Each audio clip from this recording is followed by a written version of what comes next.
We hear a lot of perspectives on the Mankind podcast. Inclusion of a guest is not an endorsement of their views, and the opinions expressed here do not always represent the mission or values of the Mankind Project USA. This is Jeff Perera of Higher Unlearning, and you're listening to the Mankind Podcast.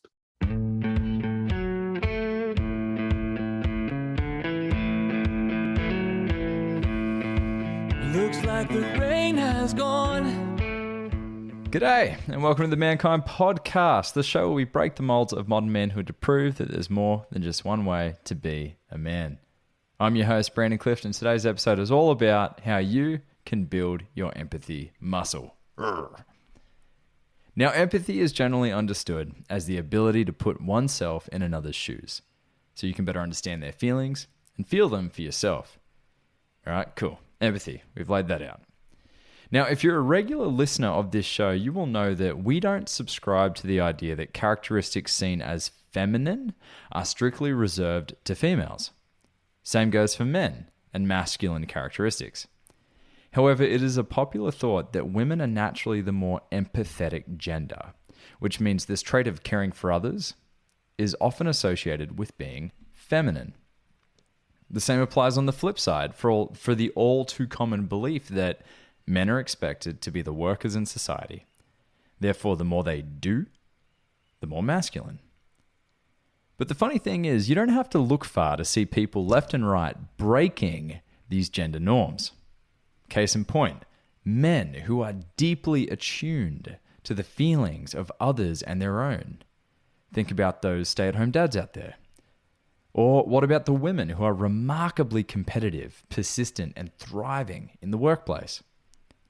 You see, these examples are everywhere, yet society still somehow expects men to be the ones who feel less than women and other genders. So I have come up with a two-pronged approach to help with this issue. Number one, it starts with us first identifying that in order to support those who feel like their characteristics and feelings are being misrepresented by their gender, let's first identify that they themselves could use a little empathy. Now, to do this, we need to use our empathy muscles to better understand, the hard-nosed, stubborn, and emotionally blocked off blokes out there. I think we all have one of those in our lives. You know the ones that take a tablespoon of cement and harden up kind of folks. And number two, we need to get our empathy muscles as jacked as possible, which is why I'm excited to introduce you to Jeff Perera. Now, Jeff is a speaker, a writer, a facilitator who since 2008 has delivered keynotes, talks, and workshops for tens of thousands of people across North America and beyond about healthy versus harmful ideas of masculinity, manhood, race, gender, empathy building, and men helping end gender-based violence. Whether in the boardroom, on campus, or the locker room, he is out there to make sure that there are more examples of positive ways to be a man today. And today, he and I are going to share with you some examples and discuss really how we as human beings can build those empathy muscles. So we're going to use analogies like going to the gym and working out, because really, building an empathy muscle is just that. It hurts a little bit. It's going to be uncomfortable along the way. But once you get better at it, once you practice the reps and sets, boom, those muscles will come. Enough from me. Let's welcome Jeff, and I hope you enjoy this episode.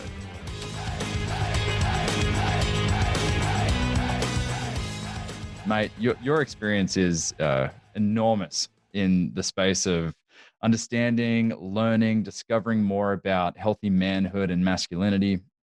So, mate, I'm going to let you take a moment to introduce yourself, tell us about your work, and then we're going to start today's episode around how to build that empathy muscle. So, mate, take it away. Thanks, man. It's so great to join you and all your followers and listeners. And again, my name is Jeff Perera. Very thankful to have been doing work around helpful versus harmful ideas of manhood, talking to men, young men, and boys across North America since 2008. And, it kind of came from my personal experience of growing up in a home with domestic violence and how that kind of informed me to plug into and kind of tune into the reality of women and girls at an early age. But also got me thinking about, well, why do we do what we do as men? And, why do we, act in the ways we do? And I learned to kind of redefine for myself going through my, teens and into my adulthood, what manhood looks like. And that led to my professional work to kind of build bridges between people of all genders in, through talks and workshops and trainings. And I organized conferences and many events over the years. Space is kind of like a middle ground for us to discuss and have these conversations. And for men and boys to really think about, who we are in the world and who we want to be in the world and get past some of our roadblocks and defenses to kind of, you know, be the most evolved, holistic version of ourselves, and yeah, it's just a lot of that's through writing and talks. And I started a website called Higher Unlearning to explore a lot of these topics through videos and written content. And Mm. yeah, just so thankful to be here with you, man, and to be with everyone that's listening or watching. No, thank you, mate. Thank you. I tell you what, I've read a little bit of your work since we met each other last week virtually, and I tell you what, man, I really enjoy your writing style. I think Thank you. it's not academic, and that's what I love about it because I'm the kind of person that needs to absorb things at a fifth grade level. Um, just to keep it basic, and not to say that your content is basic whatsoever, but No, just your no. writing style is just it's enjoyable, it's fun, it's kind of quirky, it's cheeky. And at the end of your article where you spoke about, how men can wear emotional personal protective equipment, right, masks like we've been wearing during the pandemic, at the end you finished with this. You said being a better man is not about being better than everyone else, it's about being better than our yesterdays. Hmm. And I like that you phrased it that way, is that, and you talk about this a lot. You spoke about this in your TED talk about the rungs of the ladder, right? The ladder that men need to climb. And a part of that is about beating other people, beating other genders, beating people that aren't that aren't heterosexual, like basically like surpassing what we believe to be surpassing other people. And so I love that you phrase this like it's not a competition with anyone else; it's a competition with ourselves. Mhm. Absolutely. Absolutely. Like it's I think we need to recognize that it's about collaboration versus competition. Obviously, like I'm not saying that everyone needs to accept participation awards in their life, like not being a big, go for the gold, go for success and doing well in your life, whatever that means for you. But I don't think it has to be at the expense of others. And more importantly, a lot of our ideas of success come at the expense of ourselves. Mm. And that in turn leads to the troubles and the harm that we might cause others as well along that way. We're on Facebook, and back in the day, they had a slogan infamously up on their walls that said, move fast and break things. And, I think they clearly regret that going public because that speaks to, them kind of expanding and growing and finding success and seek and destroy at all costs and not really thinking about the consequences of what they're doing and how they're doing it. And I think for a lot of us as men, like our collective narrative of success in life is this idea of dominance, of aggression, you know, it's the idea of being a man is like it's superhero or a zero in our world still today. Yeah, Jerry Seinfeld had this line, right? He was like, there's first place, like in the 100-meter dash, there's first place and then never heard of you, right? And that's our mentality, is that you have to win at right. all costs, win at all times. And Yeah. it's like, no, it's not what life is all about. Like when you're in the arena, like if Mhm. you're literally on the field or the court, yeah, sure, being assertive is a skill, but that you can't apply that to every aspect of your life. And I think that when we live our lives with this mindset that the measure of a man is what we can demonstrate or own or produce, like we end up becoming actors, performers, Mm. and it leaves us feeling very fragile or insecure about when we fall short of these ideas. So our language is always about being best, being better than everyone. But what that translates into for us as men and young men is that I'm not enough. I'm not good enough. Because as men, our sole value, our entire worth is defined by, our six pack, how many people we've slept with, the car we drive, all these different things. And that's not fulfilling. Like at the end of the day, those pursuits leave you hollow. Like if you're chasing all these things, the thing you need to chase is what's within you and that internal growth. So it's not about like yeah, like that quote. Like it's not about like I said, it's not about being better than everyone else. It's about being better than who you were yesterday. Being Yeah. better than our yesterdays. Mm, mm. You know. There's something to be said about that idea that life is a zero-sum game. Like there's winners and there's losers, but that kind of removes the notion of there just being play and collaboration and just kind of figuring it out. Like that fun can be had, growth can be had without the idea of winning or losing. Success can be had with neither winners nor losers, right? That's something I'm learning, because I tell you what, this mask that has been influenced by, Tony Porter and a Colts men coin at the man box, it's a sticky son of a gun. Like it's really hard to peel some of those layers off, and it can slap itself back on there pretty quick depending on the environment I walk in, or the room, or the company that I'm with. So let's get into empathy, because the more I'm learning about business, about personal life, about leadership, the more I'm learning that empathy really, one, it's popular now all of a sudden, which is pretty cool and exciting. But it seems to be, from the interviews I've had with people, it seems to be the missing piece for a Mm, lot of things. And when I mm, think of empathy, I think not just like the description, which is, the ability to sense other people's emotions, or have an idea of what someone's going through. But to me, empathy is just connection, right? Creating a mm-hmm. bridge between me and someone else. So let's kind of dive into that, because to build that empathy muscle, I know for me in the beginning it was tough, because I had a very archaic kind of old school mentality growing up of like, no victimhood, don't be a loser, stand up, be a man, like assert yourself, dust yourself off, take responsibility for everything. There is gold in some of that. Not all of it, but some of that. But never was it the conversation of like, well, what if what that person's going through is different than what I'm going through? What if in the same situation, the person next to me is impacted in a totally different way?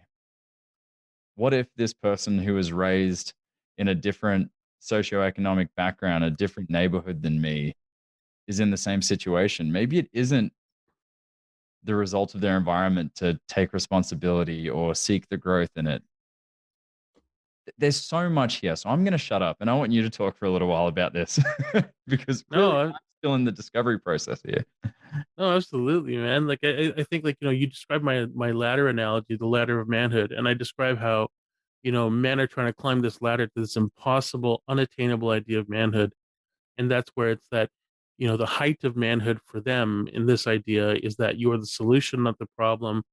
That you are complete. You don't need to ask for help because anything less than that is soft or weak, and we compare weakness to being feminine, right? So we devalue women, we devalue things like empathy because we consider that weakness, right? So that informs so much of what we do. So having compassion for others is seen as a weakness, but what that means is then don't have compassion for yourself. And we all know that we do our best learning through failure. Like it's those mistakes, where you kind of like you learn to not do that again, or you learn to reframe, refine, adjust, and move forward. And then you do your best learning in that moment. It's that kind of like that learning zone you enter, and it requires vulnerability. It requires you to take off the mask and the armor that we're talking about. And that's the challenge for us.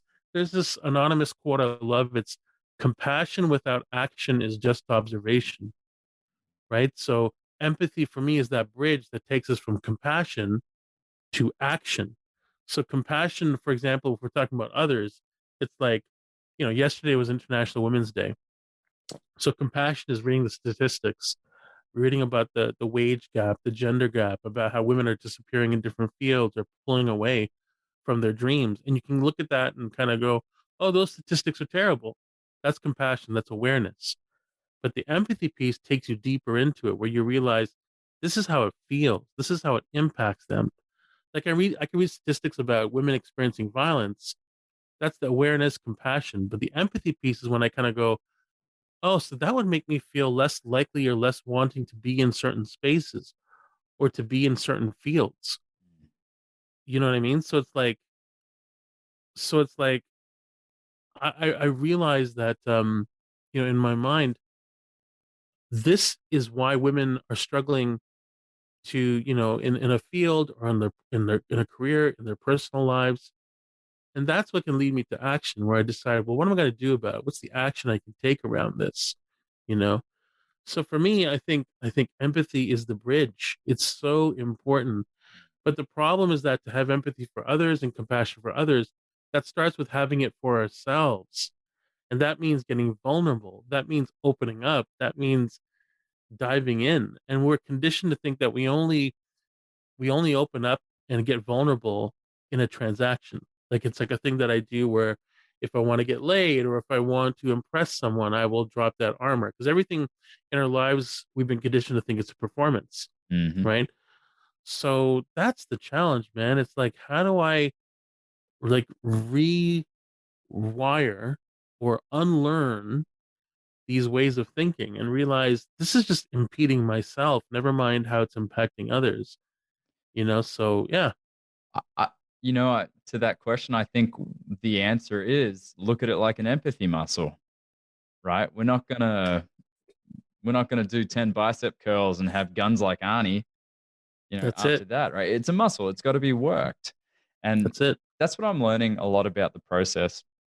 People ask me a lot about the men's work and the Mankind Project and what we do. And they just assume that it's like something that I or other men experience in the work just floated into.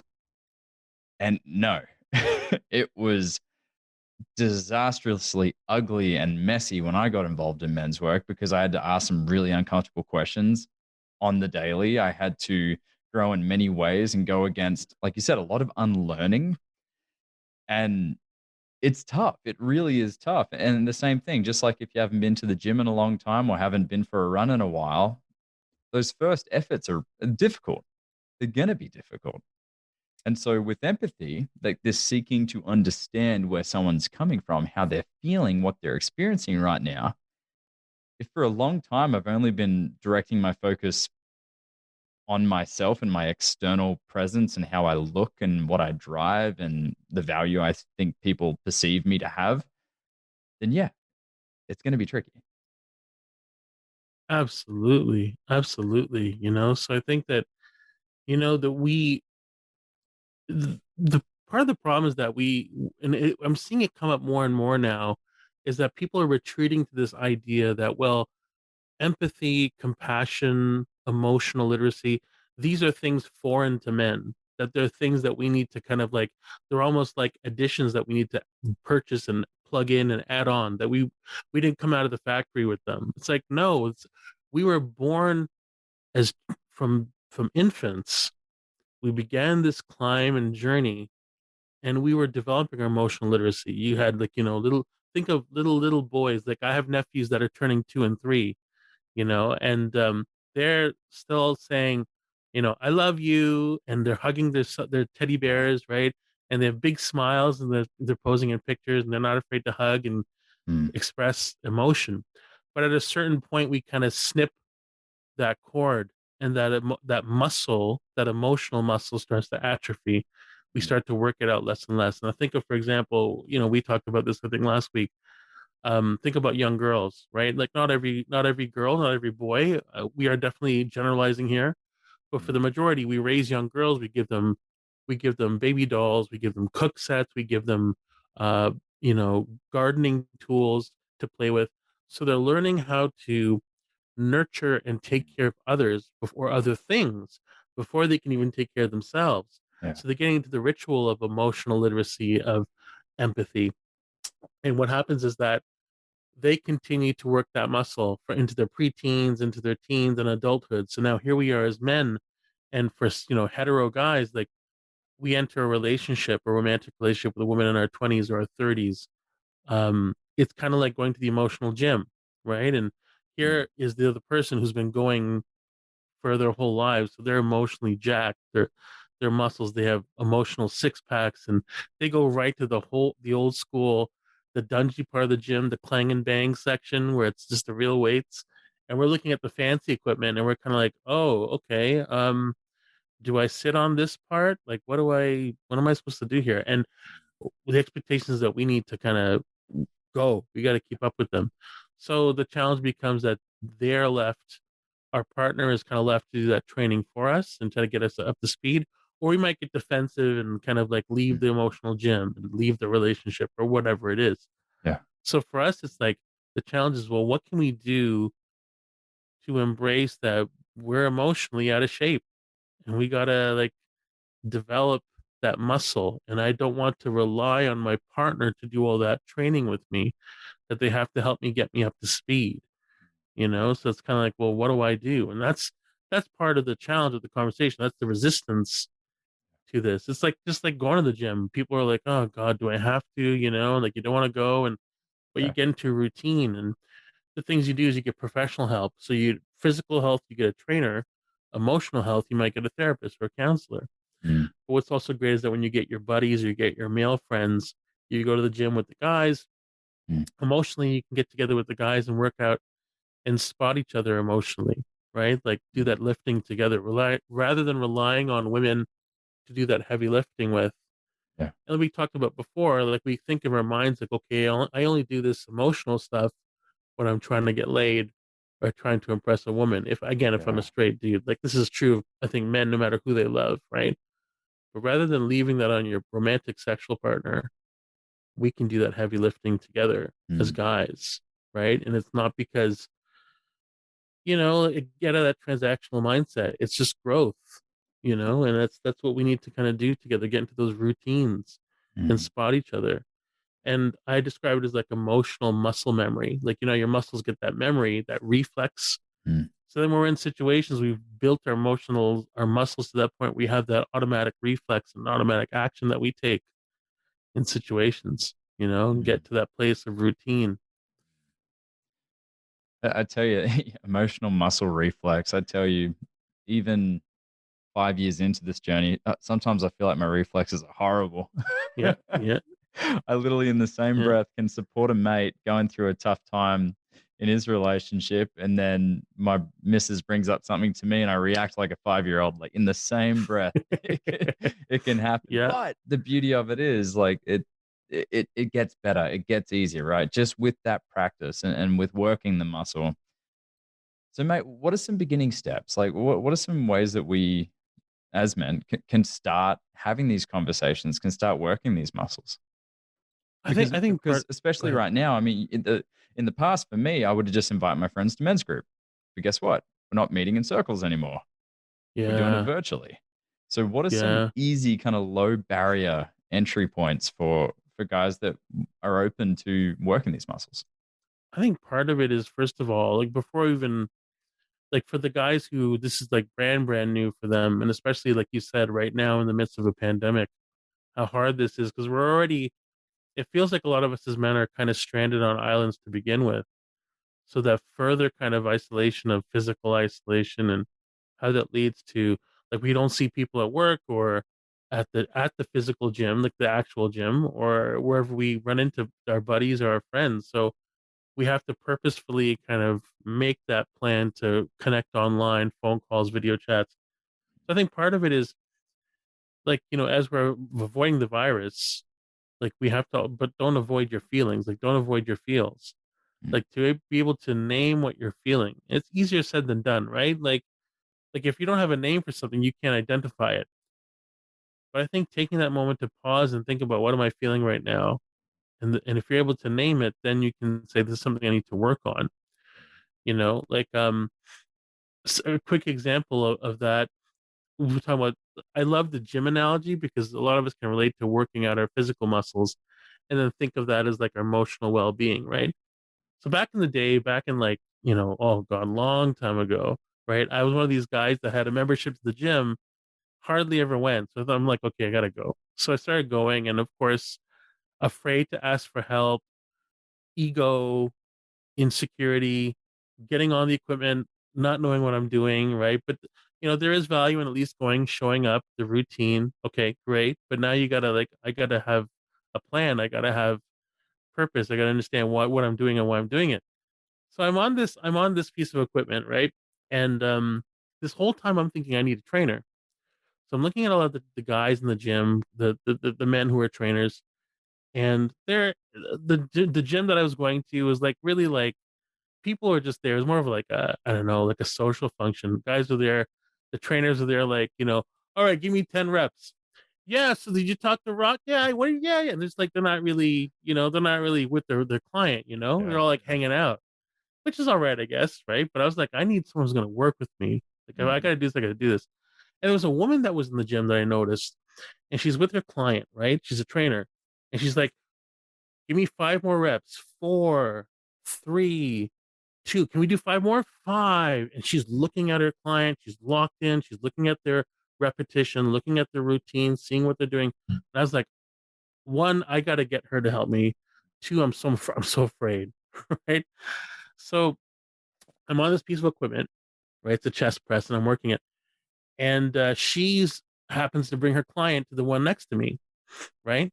So we're both working out, her client and myself. And her client needs to go to the bathroom.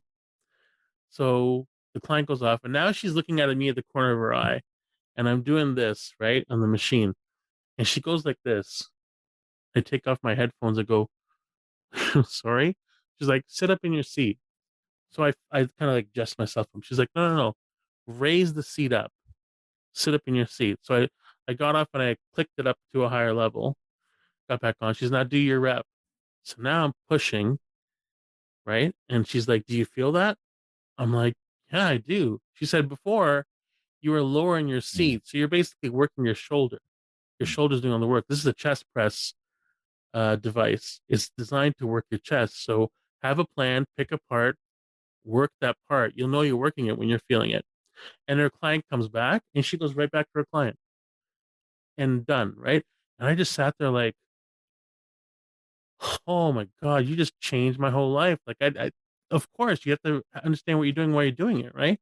Mm-hmm. So naming like my physical, like what's happening in my body, what am I feeling? So for us emotionally, like as men, like you can name what you're feeling if you stop and think about it. Like if you're at a house party, you make a dumb joke, you feel it. Like you feel this like a piano falling in your chest. You're like, oh, I just messed up. Oh yeah, been there. Right? We all been there. So it's like also you might not have the language, but you can kind of like sit with what am I feeling right now? And that's where you can start learning to talk with the men in your life about it. Because I guarantee you, they want to talk to you about it too. Like you're friends, you care about each other. It's just that you're not giving each other permission because you're both performing for each other. So once we can take the steps, the baby steps to drop that mask, that armor, and like be real with each other, then we can open up. Mm. Then we can talk about it and name it because it's kind of like you might be like, yeah, I know what you mean. If we're talking about like, I don't know, feeling lonely or struggling with, isolating with your kids or with your partner. I have an example. Yeah. So a friend of mine here in Tennessee, he was driving home from work, same route every day, and he was doing the speed limit, and a guy on his motorcycle was backing out of a driveway. And there was another car oncoming, and this guy who was backing out didn't see him. And so he pulled into his road, and my buddy couldn't go into the other lane because there was an oncoming car. And he unfortunately hit this guy, and Wow. the guy ended up losing his life. And my buddy, knowing full well that it wasn't his fault, had been processing that. Now I wasn't aware of it until his partner told my partner, because that's obviously like it's more common for them to share those things than us men. Yep. And I didn't know how to approach it with him, but I wanted to give him some form of just comfort and going, hey man, I can't imagine what you're going through right now, what you're feeling. He didn't even know that I knew.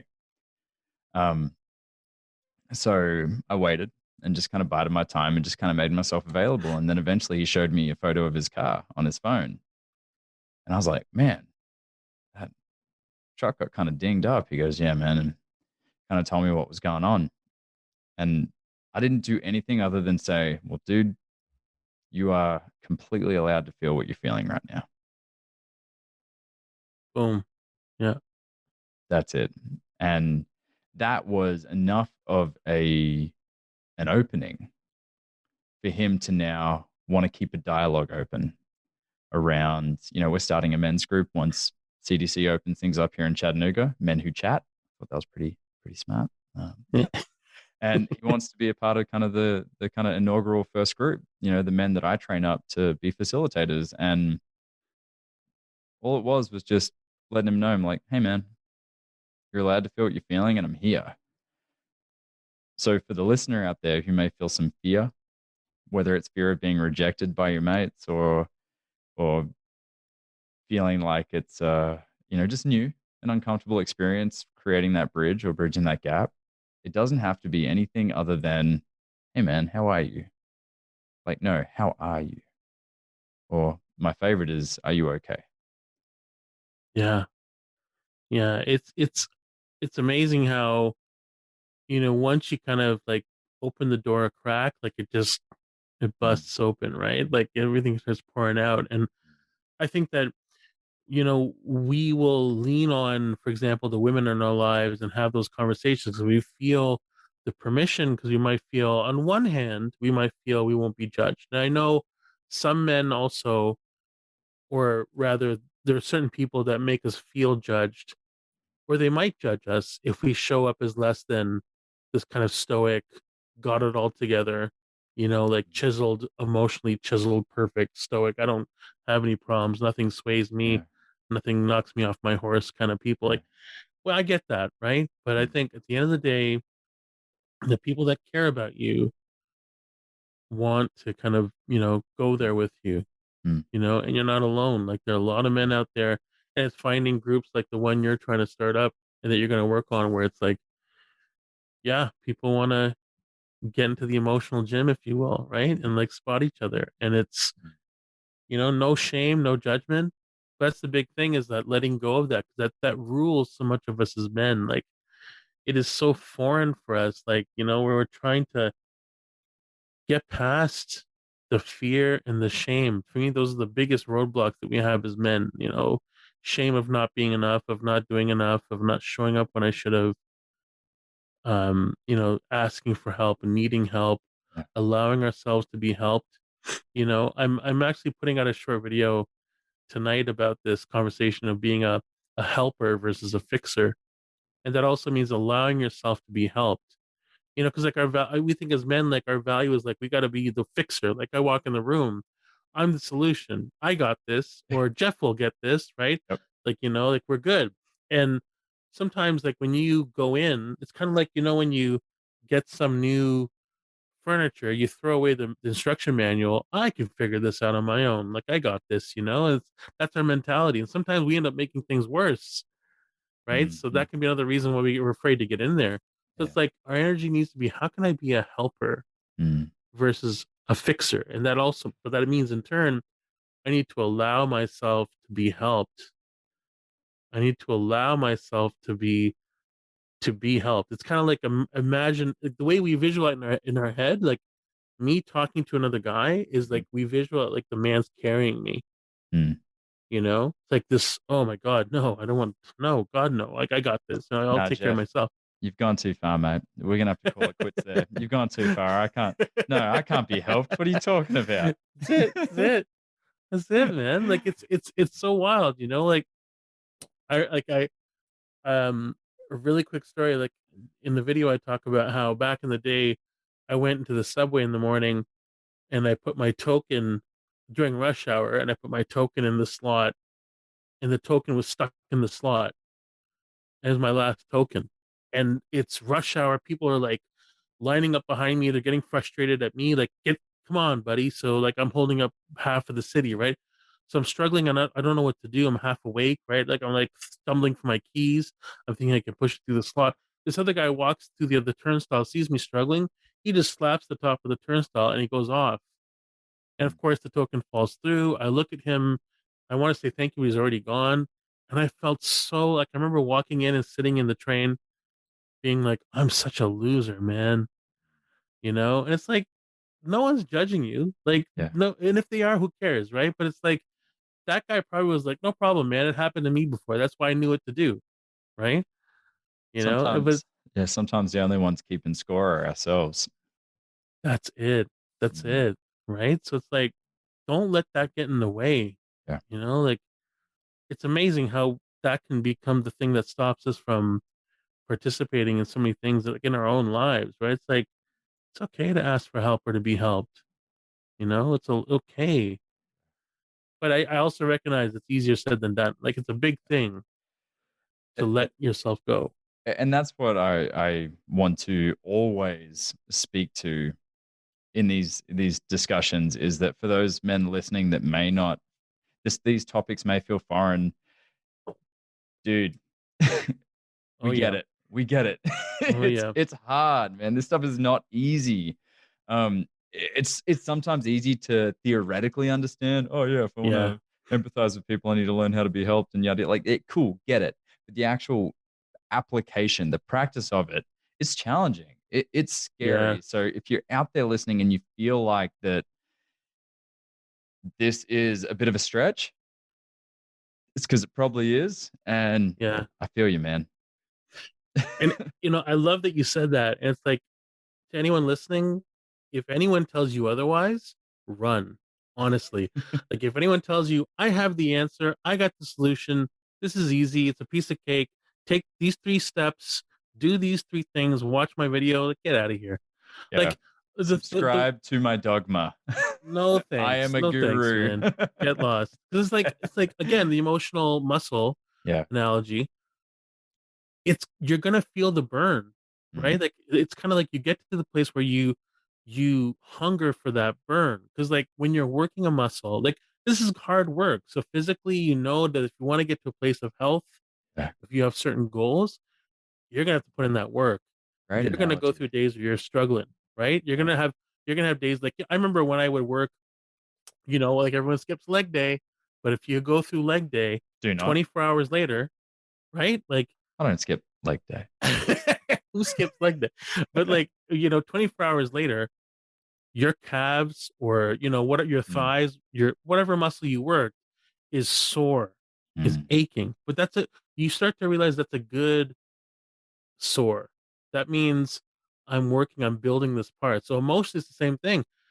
When we feel that defeat or feel that the fear, if we're thinking this is hard work, Mm. yeah, of course it is. But that's the reward, right? So if we can get our physical minds, like if we can adjust our mindset to physically thinking, risk reward, Yeah. same thing emotionally. You got to put in that hard work to Mhm. develop that muscle and build it and look forward to that good ache. Yeah. I I mean, good love ache. I love that. I love that. I mean, I'm a metaphor freak, so I'll try and cut myself out before I start talking about you got to cross the river to get to the mountain, and once you cross the mountain, there's another mountain. So I'm gonna be very succinct in this. It To me, the burn is progress. Like to me, the burn is a Hmm. reminder of progress. Like if I'm gonna train an athlete, having previously been in like athletic coaching, is the podium is a goal. It's a goal, but if I can train my athlete to love the burn as much as the result, if not more than the result, the podium's there. Yeah. It's there every day. If you Yeah. choose to step up on it and reward, if I choose to step up on it and reward myself, let me turn that to a nice statement, because again, still stuff I'm working on here. So mate, let's Mm. zoom out. Let's zoom out and kind of look at this from a bird's eye view again. So there's kind of like a two-pronged approach here that we've come up with around working the empathy muscle. Number one is to, of course, be one to open the dialogue. Be one Yeah. to, be the first to kind of step forward and offer someone an opportunity to be heard, to Mm. be felt, to be understood. But on the same token, on reverse, is be open to receive the shoulder to cry on, or the ear to listen, or just the presence of support. But I want to quickly bring up like kind of like a higher level, like an advanced level of empathy that I judge to be advanced empathy. And Milana Vaintrub, you mentioned her in your article. She is a woman who was in like an AT&T ad right? And it was just your kind of stock standard AT&T. It's kind of like Progressive Insurance. Like, just you have this protagonist who kind of tells the story, right? But after she went out on the ad, there were just a flood of comments from men and just people in general commenting on her body, and this causes her to. What am I doing? You're the author. You tell the story. No, you're telling it so well, man. Absolutely. But yeah, she basically like, she was getting trolled hardcore by men about her body, about her body, and making just gross comments. And it was enough that AT&T had to step in, and like it became this whole thing. And for me, totally justified if anyone was like, screw these guys, man. Like just Yeah. getting, it's a righteous, justified anger to be like, I hope they all die. Like I'm so sick of all this, right? And Yeah. the article you talk about, I call it's called emotional PPE and other takeaways for men in a pandemic. And in the article, I talk about how just as men, we've learned to wear layers of personal protection equipment, PPE, in order to protect ourselves from the virus, because most of our interactions are online, and the ones that are in person, women and non-binary people have to layer up in emotional PPE, layers of protection for the increased exposure to harm, whether it's harmful attitudes or harmful behaviors. An example of this is online, how Milana's commercial exposed her to like international harm, like all these men commenting about her and her body and trolling her in the worst way. So, but what she did is she reached out to different men who are experts and spokespersons around these issues. And she said, let's talk about this stuff. Like, what's going on for men? Like, why is this happening? And it's not a judgment on people who would rather be like, I don't want to lean Mm. into this conversation. But she took the opportunity to kind of meet men halfway and say, hey, can we talk about this? And doing it with the way that, like, investing in us as men with I describe as an unearned grace she offers us, so we can meet her halfway with humility and accountability, and like listen and have a conversation and talk about why do we do the things we do as men, you know? What I mean, when you spelt that out in the article, I got so excited to look at this, and that's why I would coin it an advanced, like higher level of empathy to kind of turn it around and look at this very uncomfortable and clearly hurtful experience that she went through, and rather than seek to destroy or to name and blame and villainize them, she sought out trying to understand and learn why is this happening. And it makes me think about all these moments of conflict, discomfort, verboseness that I go, wait, where's the learning piece there? There's something, there's a thread here that can be pulled that can open up a greater dialogue. And I mean, the internet brings out some pretty interesting behaviors. I'm sure that Oh yeah. some of these people would not do face to face. But why not invite them to a conversation to say, hey, why do you say that? What makes you say that? And isn't it amazing where that conversation can lead? And that's why it's on us as again, as men, to lean in and meet someone halfway, and again, taking ownership with humility, accountability. Like I think there's such a huge allergy to accountability right now.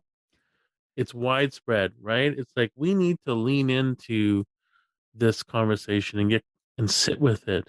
Again, no one likes to get uncomfortable, but it's that emotional muscle that you got to feel the burn to get the work. And this is that work that you got to do, right? So it's if this person is willing to meet us halfway and lean in and take that risk, because there's so much risk involved in them. I forget, not even Milan, like on a widespread level. Think of someone in your life on a personal level that, hey Jeff, can I talk to you about, at the meeting you made this comment. like it just, it wasn't good, man. Like like I care about you. I care about the person you made that comment about. Like, can we talk about it? And rather than me getting into fight, flight, or freeze, like I can get defensive, I can get argumentative, and it's understandable that your first reaction is, "Oh shit," and you freeze up, or you Yep. get defensive, right? Or you try to shut them down. Naturally. Step out of that and step back and realize here's someone willing to, like, they don't know how I'm going to react. I might I'm verbally rip their head off. Yeah. I might seek retribution, but they're willing to meet me halfway because they care enough about me. So I have someone in my life that cares enough about me to tell me. It's like I was saying to you earlier. It's like, someone's got something in their teeth. Like you have to tell the person. Like if you care, you tell the person. Yeah. And like for me, it's like when that lands on me, I hear that. I got to be like, wow, thank you for telling me. Mm. Like you care about me enough to tell me. So yeah, I think that's the whole thing here is for us as men, like the takeaway of how we can meet each other, find middle ground, and have these hard conversations. But part of that is like thinking about how I can be the person that receives these hard conversations. That how do I create a space around me where people feel that they can come and tell me something? Like, am I the kind of person when I walk in the room, you'll know that Jeff has your back, but I'm also the kind of person that you can come to Jeff and tell him something that's hard to hear, and he'll listen. Yeah. You know, And they only know that because you've worked your empathy muscle with them. there it is. The bridge is There it built. is. There it is. Exactly. Right. And I think that's the important piece is that, how I leave people feeling if someone knows that, Jeff's coming into the meeting or coming to the event or coming to the room, they're not like my energy isn't making them think, oh God, here comes this guy. Right. It's like, okay, cool. He's going to be here. I know he's going to have my back. He's someone that I can trust. He's someone that I know it's both ways. He's got my back. I got his back, but I can be real with him. And part of that means that we can be real with each other, right? It's not just he's got my back, I got his back, so I'll protect him from any kind of accountability. You know what I mean? Like that's not to me, that's not like brotherhood, that's not like a Yeah. friendship. It's like, I got you, man. That's not what that means. I got you means I'm also gonna, help you do that hard work when the time comes. Mm. Awesome, mate. Awesome. Well, man, at the risk of adding just another hour to our time together, because I'm sure we can, let's let that be the seed that we plant for a conversation in the future. Mate, tell us about what you got going on, how we can follow you, how we can find out more about you, because I'll tell you what, man, the dent that you are creating I judge to be very important and very powerful. So, mate, tell us about what you got going on and how we can find out more. I appreciate it, man. People can go to higherunlearning.com. Higherunlearning.com. There's written pieces there. You can check out my older TEDx talks, podcasts that I've been on as well.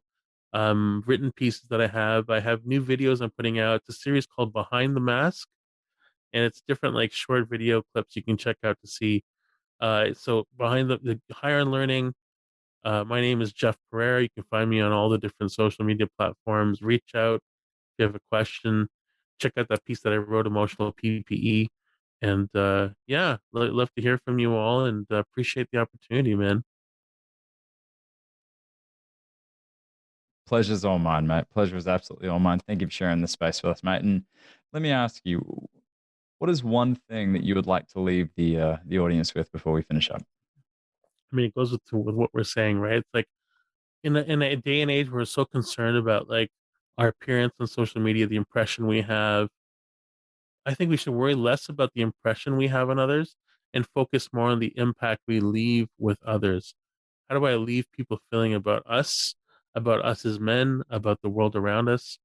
So own the impact. We all make an impact. So own the impact you're having and try to make it one that's a helpful one. Beautiful, beautiful, mate.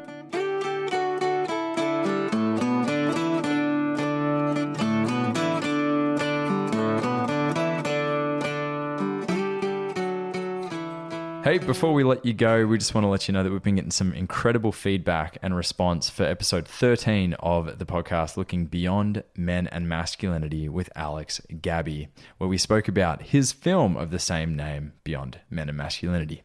Now, we mentioned in the episode that there are going to be virtual screenings as well as live Q&As with people that were featured in the documentary, and that's going to be on April 15th and May 6th. You still have a chance to get tickets, although they are being swept up.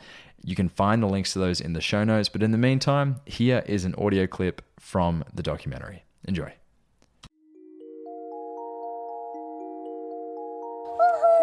Being a boy comes with a certain set of rules. How do you be one of the boys?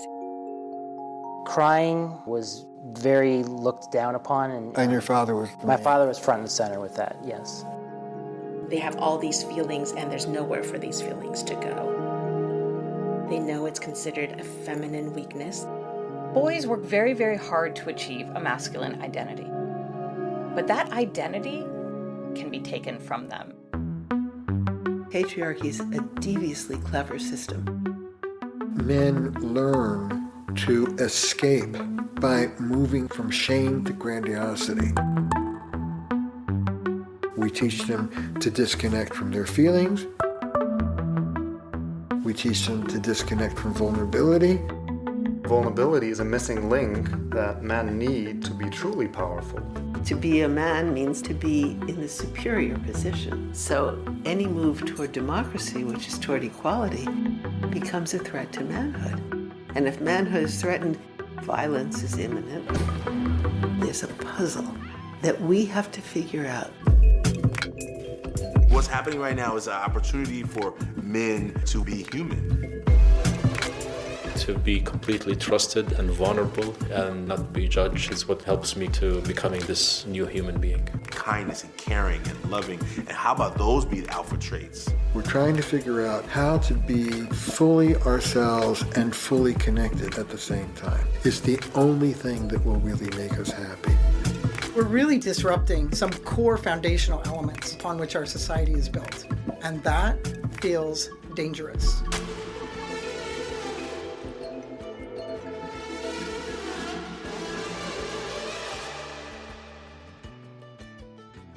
This has been the Mankind Podcast, produced in association with the Mankind Project USA. I have been your host, Brandon Clift, and I personally want to thank our guests for joining us today and imparting their wisdom from their experiences in this amazing journey called life. And of course, I want to thank you, the listener, because through your attention and your support, you make it a heck of a lot easier for us to let men out there in the world know that they are not alone and that there is more than one way to be a man. Special thanks, of course, goes to my incredible team, Marketing and Communications Director Boyson Hodgson, producer and editor of this episode, Michael Russo, who makes me sound so much more intelligent than I actually am, so of course, special kudos goes there. And if you've been enjoying the music throughout this episode and all of our episodes, check out Jim, Donovan, and the Sun King Warriors. I have links to them in the show notes. Now, the fee for this episode is simple. If you found gold and insights that you believe could benefit your loved ones and those you care about, be sure to share it with them. And of course, remember that life doesn't happen to us, it happens for us, so long as we rip the pen out of fate's hand and become the author of our own story. So my friend, pick up the pen and we'll see you next week. Lots of love.